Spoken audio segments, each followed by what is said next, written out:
আমাদের খুব ভালো লাগছে। আমরা আগে নাইনে পড়ছিলাম, মাটি বিছানায় করিয়া মন্ত্রী আমাদের ভিডিও দেখে আমাদেরকে ঘর দিয়েছে। এখন মন্ত্রী আমাদেরকে ঘর আজকে বুঝে দিয়ে গেছে, পড়ালেখার দায়িত্ব নিচ্ছে, আমাদেরকে খুব ভালো লাগছে। আমরা সমস্যার মধ্যে ছিলাম, আমরা খাইতে পারি নাই, ঘুমাইতে পারি নাই, এর জন্য আমাদেরকে ঘর দিয়েছে। আগে আমরা রেল লাইনের পারে মাটির বিছানায় ছিলাম, অনেক কষ্ট হয়েছিল, বৃষ্টির পানি পড়ছিল, কল ছিল না, বাথরুম ছিল না, আমরা অভাবে অনেক দিন কাটাইছিলাম। বর্তমান আর কি ভিডিওটা ভাইরাল হওয়ার পর থেকে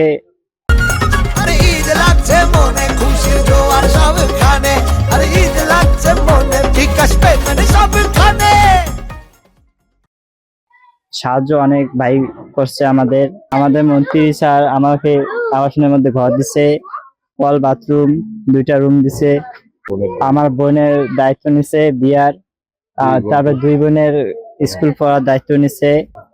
এটা আমাদের সমাজের আমরা যারা দায়িত্বপ্রাপ্ত ছিলাম বা আছি তাদের জন্য একটা বিরাট, আমি মনে করি, পরাজয়।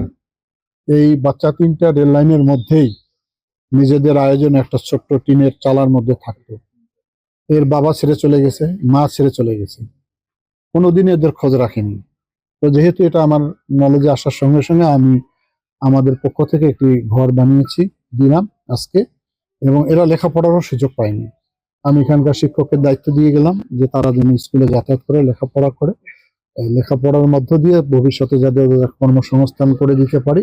আর যে আবাসনটা আপনারা দেখছেন, এটা আমাদের সেই সরকারের আমলে আমি করে দিয়ে গেছিলাম, তারপরে এটার প্রতি কেউ আর নজর রাখেনি। সমস্ত ঘর ভেঙে চুড়ে এটা বসবাসের সম্পূর্ণ অনুপযোগী হয়ে পড়েছে।